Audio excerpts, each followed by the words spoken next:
It was a.m. when my phone buzzed on the nightstand. Half asleep, I blinked at the screen. A message glowed in the darkness. From my mom's best friend, Aunt Layla. "Don't tell her you're coming down." I froze. My mom was asleep just a floor below. Why would her closest friend message me like that? At midnight? And why hide it from Mom? Pause for effect. If only I knew that one message would uncover a secret my mother had buried for 22 years early engagement. Before I tell you what happened next, hit like, drop your thoughts in the comments, and subscribe to Kindness Universe, because what you are about to hear is one of the most emotional true life stories you'll ever experience. Chapter 1. The Midnight Message. I sat up in bed, heart thumping. The blue light from my phone flickered across my room, throwing long shadows on the walls. I rubbed my eyes, thinking maybe it was a dream, but no, there it was. "Don't tell her you're coming down." I read it 3 times. Then again, what was that supposed to mean? I typed back, "Aunt Layla? What's wrong?" No reply. Just the ticking dots for a moment, then they disappeared. I stared at the ceiling, wide awake now. Layla had been my mom's best friend since high school, almost like family. She came by every weekend, brought food, shared laughter and stories. She was the kind of woman who always smelled like jasmine perfume and spoke in half secrets and smiles. So why send me a message like that, hiding something from my mom? I got out of bed, crept toward the door, and peeked down the hallway. Everything was quiet. The faint hum of the refrigerator came from the kitchen below. The old wooden floor creaked under my steps as I made my way downstairs. My mom's room door was closed.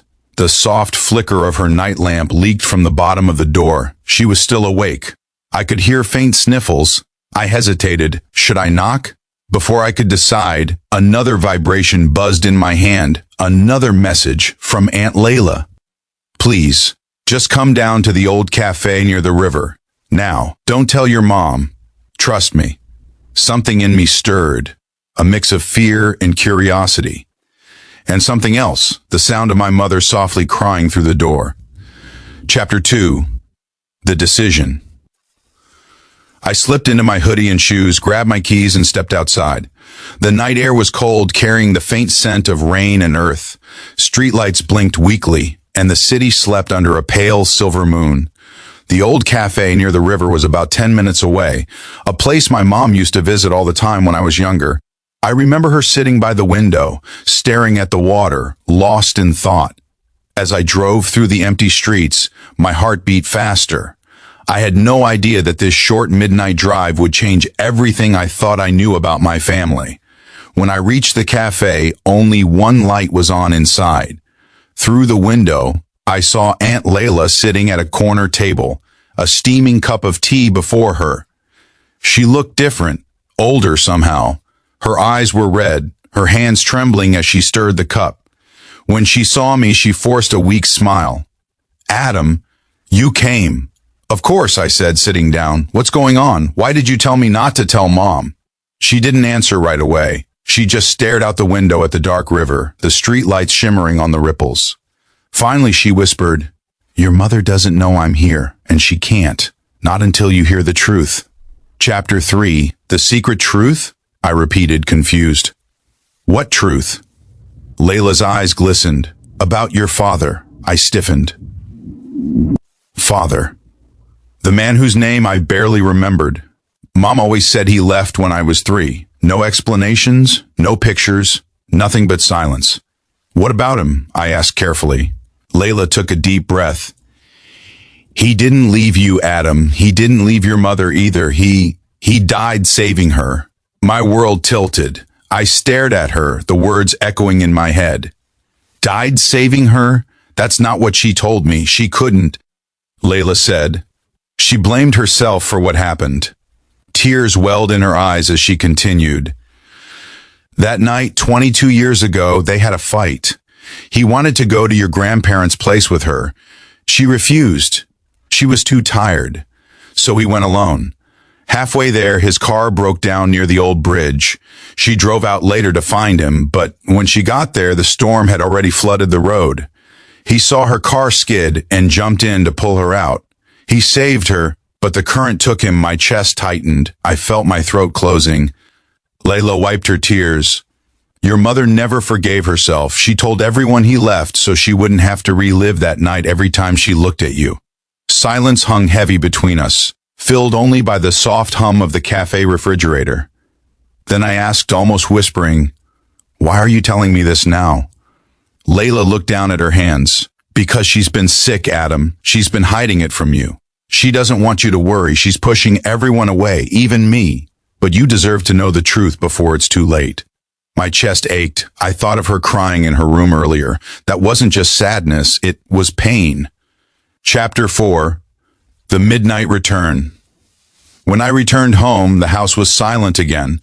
The moonlight cut through the curtains, painting long lines on the floor. I opened her door slowly. She was asleep, or pretending to be. A glass of water and half an empty pill bottle sat on her nightstand.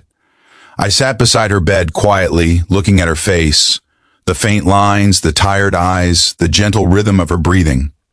For the first time I saw her not just as my mother, but as a woman who had survived loss, pain, and guilt for decades.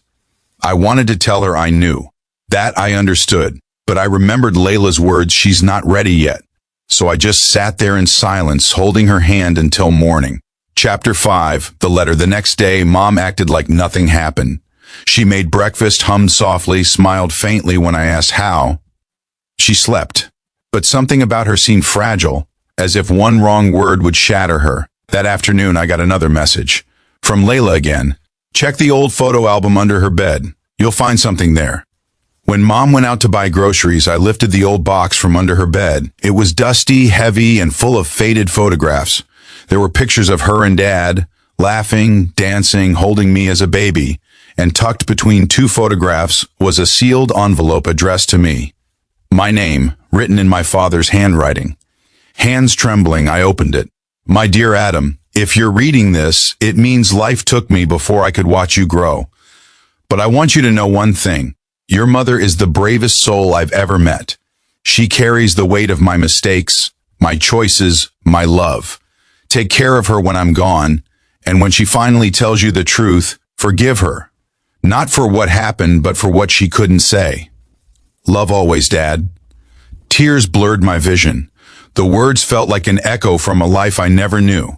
I placed the letter back carefully and closed the box, my heart pounding with a strange mix of pain and peace. Chapter 6. Confrontation. That night, I couldn't hold it in anymore. I found Mom sitting on the porch, looking up at the stars, a shawl wrapped around her shoulders. Her eyes reflected the soft glow of the night sky. "Mom," I said softly. "I know." She froze. "Know what? About Dad?" Her breath hitched. For a moment, she didn't speak. Then her eyes filled with tears, and her hands began to shake. "Layla told you," she whispered. I nodded, and I found his letter. Her face crumpled. She buried her face in her hands, sobbing. "I wanted to protect you from the pain. I didn't want you to grow up hating me." I knelt beside her, holding her tightly. "I could never hate you, Mom. You've been my hero all my life. You carried everything alone. You don't have to anymore." For a long time, we just sat there, mother and son, under the silent stars. Years of unspoken truth finally melting into the night. Chapter 7. The Final Goodbye. Over the next few months, I noticed the illness taking its toll. She became weaker, but somehow lighter, freer, as if letting go of the past had set her spirit at peace. Layla visited often. They laughed again like old times, sharing memories and inside jokes. One evening, Mom looked at me and said, "Promise me one thing, Adam. Don't let grief make you forget to live." I promised. A week later, she passed away in her sleep, peacefully, with a smile on her face. Before the ending message, if this story touched your heart, don't forget to like, comment, and subscribe to Kindness Universe. Every click helps us share more stories of love, courage, and the quiet strength that lives within us all. Epilogue. The light after loss months have passed since then. Sometimes I drive down to that old cafe by the river, the same one where Layla told me the truth. I sit by the window, watch the water shimmer, and think of her. I no longer feel the emptiness I used to, because now I understand. Love doesn't disappear when someone dies. It changes form. It becomes the wind that brushes your face, the sunlight through the curtains, the voice in your heart whispering, keep going. My mother taught me that strength isn't about pretending to be fine. It's about forgiving the past, accepting the pain, and choosing to live anyway.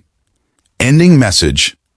Sometimes the people we love carry stories they're too broken to tell, and sometimes it takes a single midnight message to finally open the door to healing.